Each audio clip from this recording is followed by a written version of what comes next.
Noon, nang wala pa tayo kay Lord, kahit sino-sino ang ating pinaglilingkuran. Kahit sino-sino ang ating sinasamba. Di ba ba? Siyempre, lahat tayo, merong kinagisnan. Okay?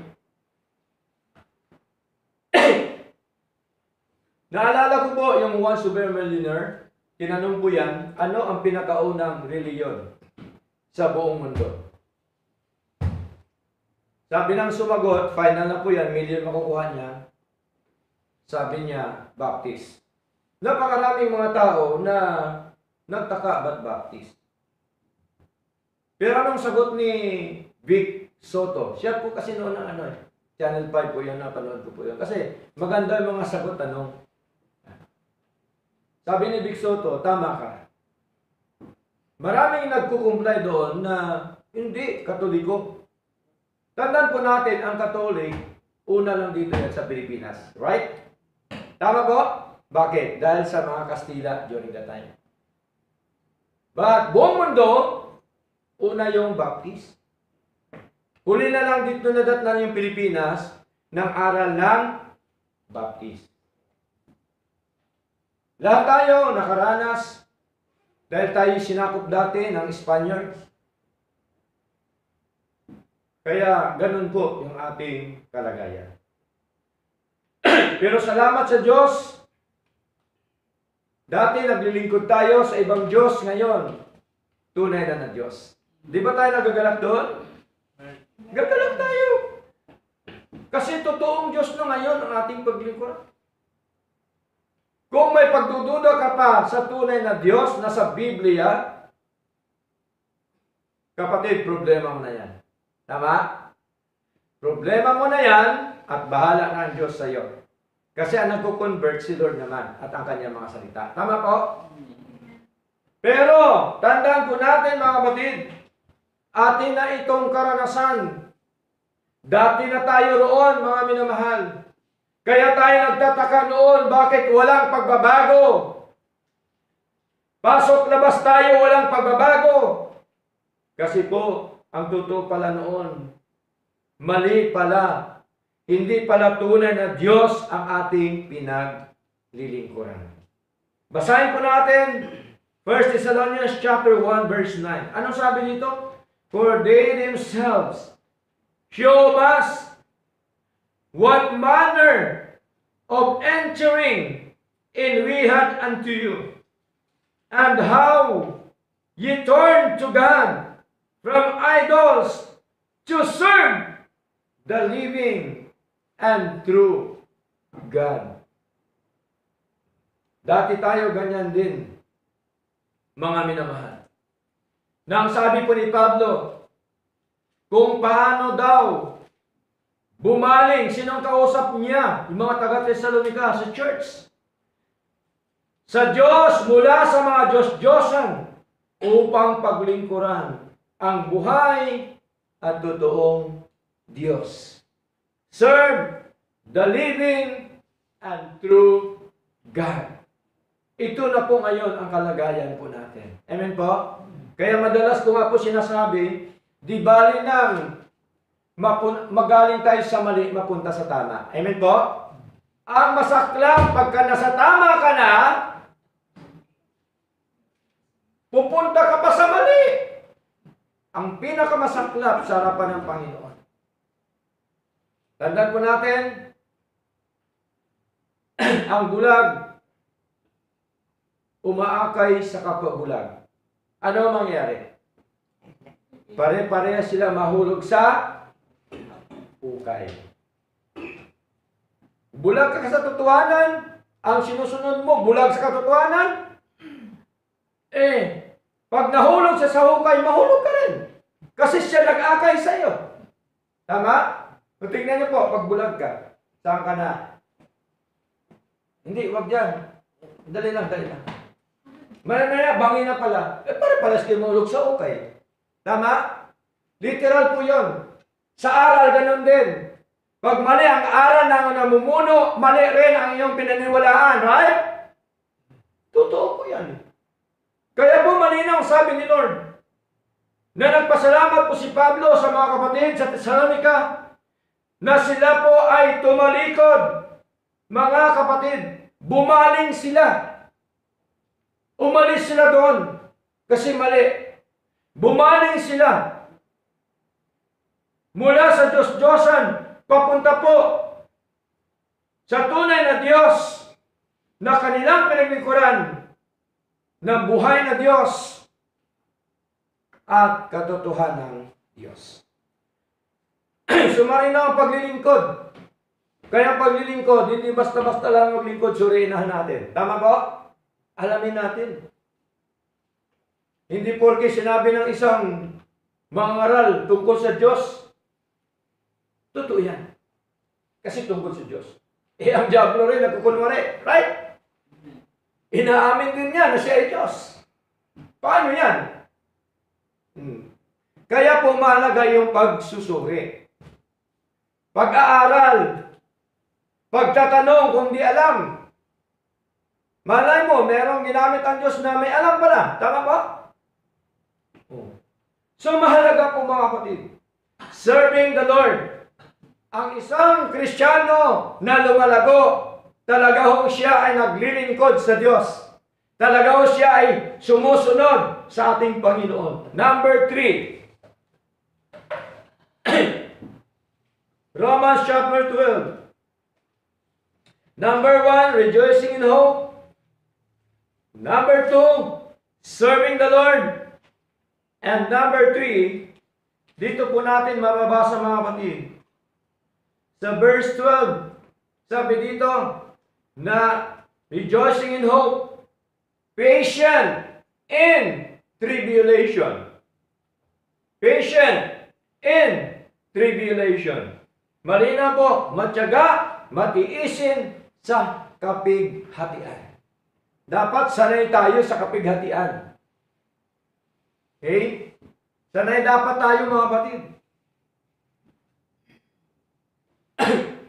Sanay dapat tayo sa pakikipaglaban spiritual. Okay? Hindi ho physical ha. Hindi ko kayo tinuturuan na manuntok kayo. Ha? Kasi po ang Kristiyano, prone po sa persecution. Tama?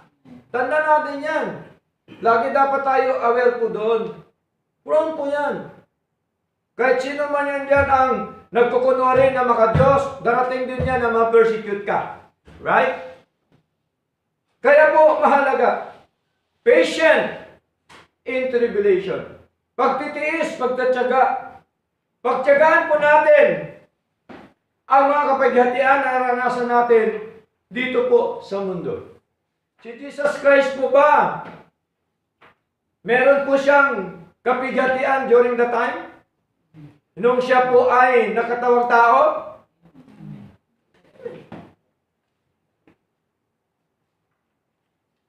Baka mabuti pa nga tayo, hindi pa tayo binubuhusan ng tubig.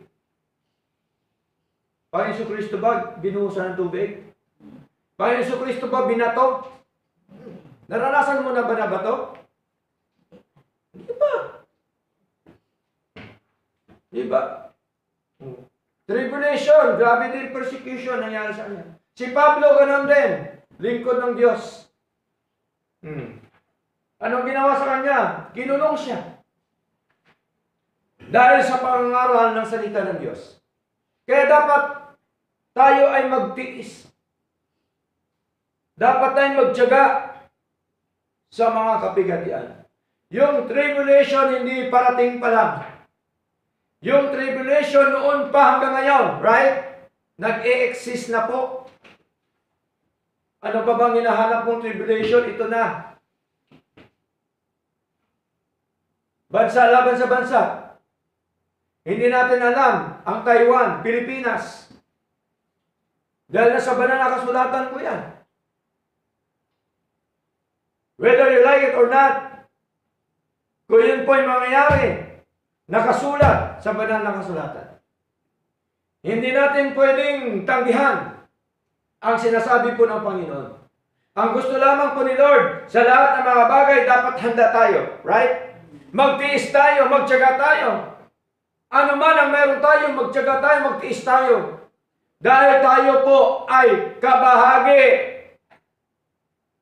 ng kahirapan ng ating Panginoon. Right?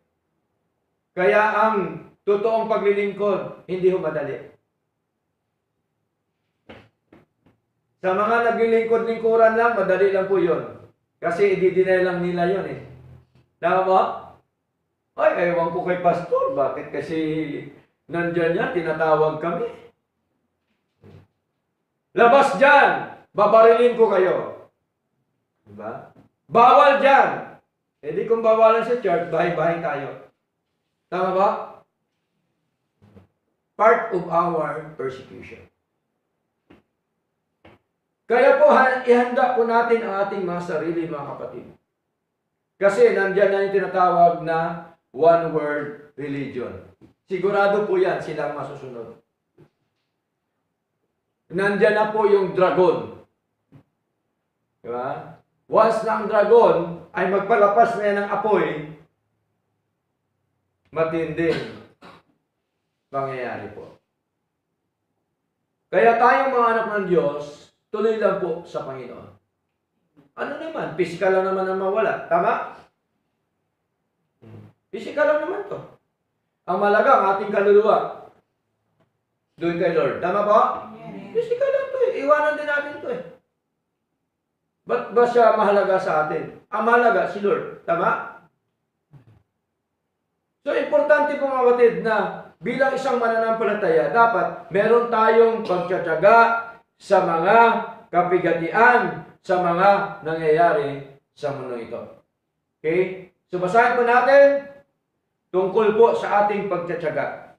1 Thessalonians chapter 5, verse 14. Ano pong sabi dito ng ating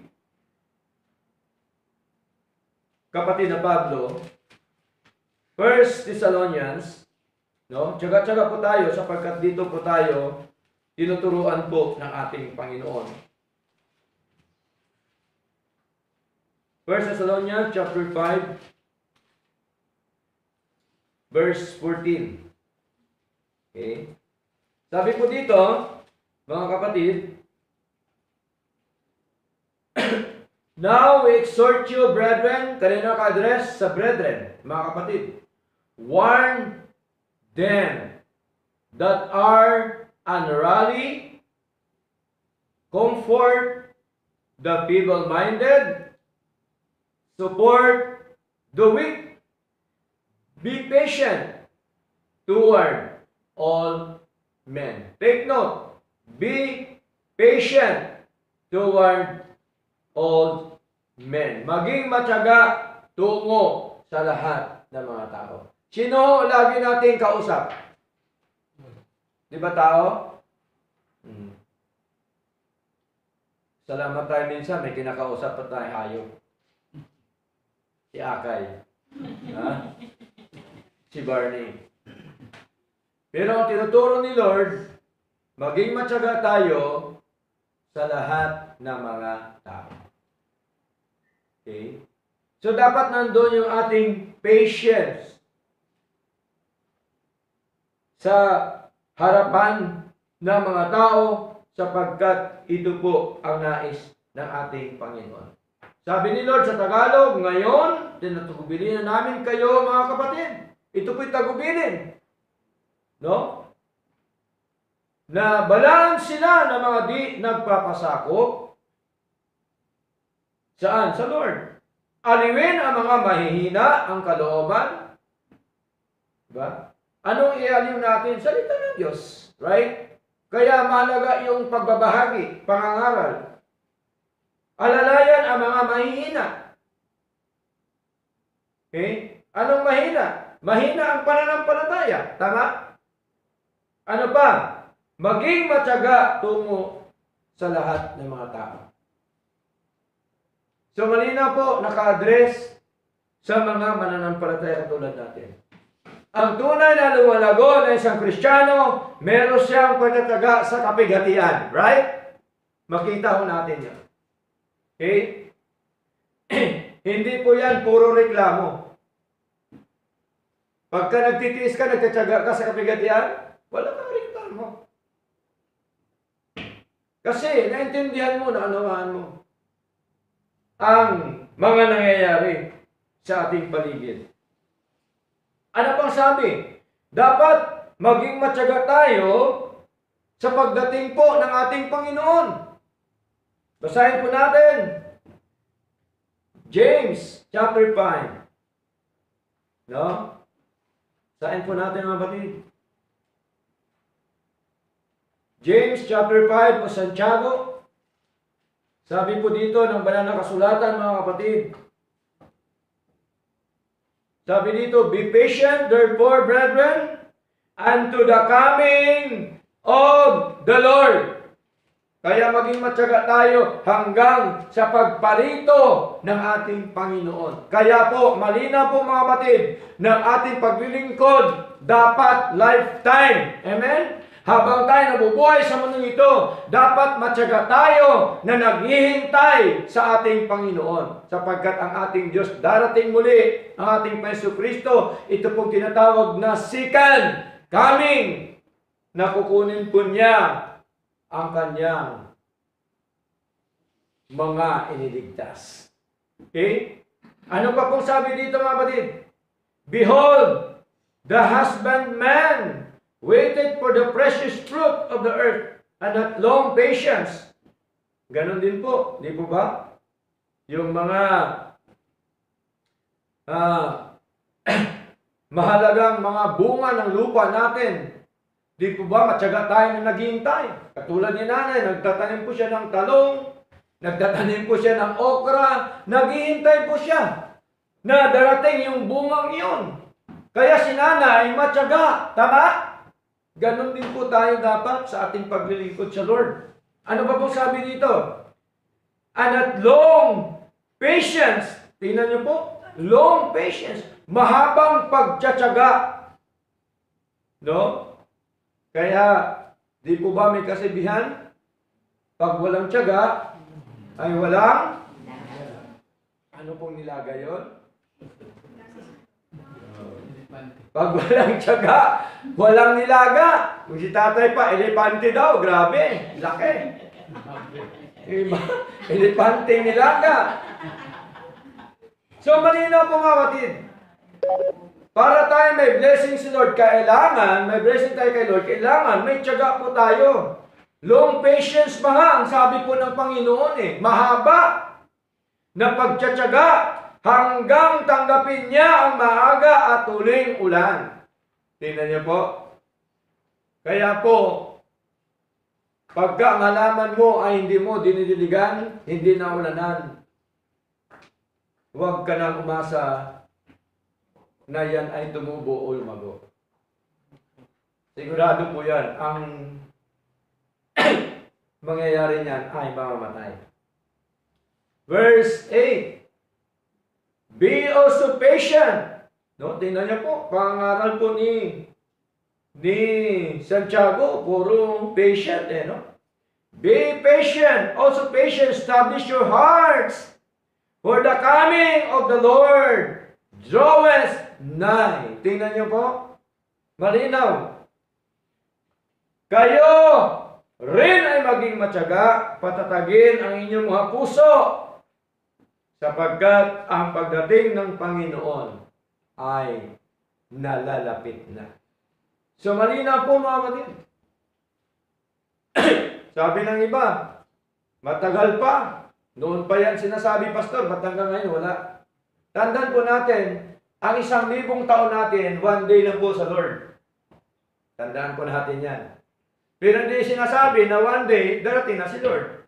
Sapagkat ang pagdating ng Panginoon, wala nang nakaalam ni kahit sino, right? Kahit si Kibuloy, hindi niya alam yon. Kahit sinong tao, hindi niya alam. Kahit manghuhula, hindi alam. Ang nakakaalam lamang ang ating Panginoon. Sabi nga ni Lord, kahit daw anghel, walang alam. So, malinaw po yung mga kapatid. Na mahalaga yung ating pagtsatsaga sa mga kapighatian po nito. Okay? Romans chapter 5 verse 3.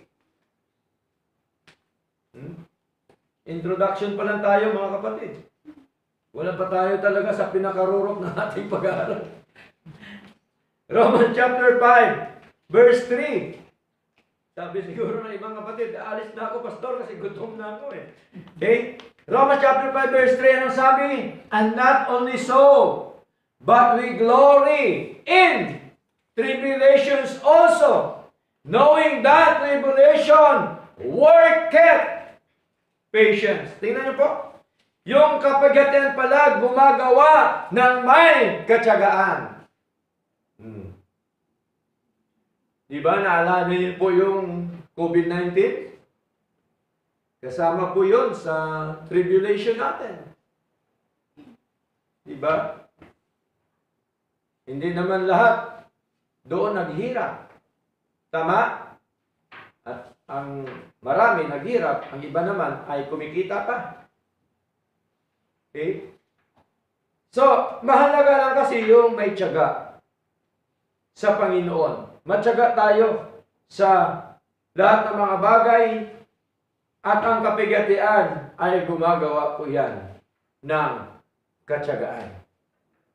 Kasi wala naman tayo talaga magawa kundi magtiis. Tama? Okay? Pagka nandyan na yung mga persecution sa buhay natin, pero ang kagandahan lamang na kahit tayo ay persecute, mga kapatid, nandun po yung kapayapaan, peace, comfort, at hope na hindi po talaga mawala sa atin yan. At tandaan po natin, sa gitna po ng kapighatian, meron pong kapayapaan. Hindi araw-araw kapighatian. Okay? Ganon din po ang sinasabi nila, hindi araw-araw lechon. Hindi araw-araw Jollibee. Hindi araw-araw masarap na pagkain. Meron ding araw na hindi masarap. Sabihan din ng iba, ang buhay parang gulong. Umiikot. Okay? Minsan, nasa baba ka. Minsan, nasa taas ka. Kasabihan nila yun.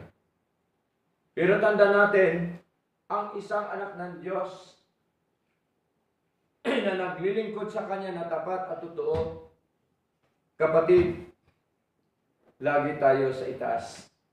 Bakit? Si Lord ang pinakamataas sa lahat. Nandoon tayo naglilingkod sa Kanya.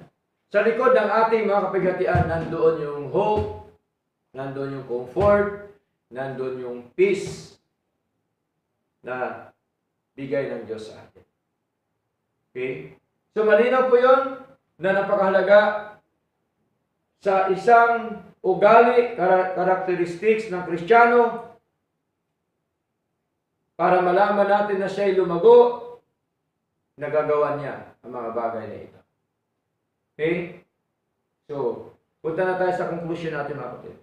Even the disciples mga kapatid, humingi po sila ng dagdag na pananampalataya sa Lord. Ito dapat ang maging ugali natin sa ating panalangin sa Lord. Dapat lagi natin sabihin, Lord, nawa, dagdagan niyo po ang aking pananampalataya. Luke chapter 17. Ano sabi po dito? Luke chapter 17, verse 5. Okay? Ano sabi dito sa Luke chapter 17, verse 5? Mga kapatid?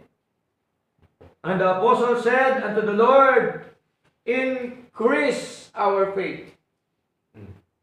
Tingnan niyo po, mga apostol na po yan, pero nananalangin pa po sila sa Lord. Nang sabi nila kay Lord, increase our faith. Dagdagan mo ang aming pananampalataya. Dapat ganun din po tayo. Kaya mahalaga yung paglago.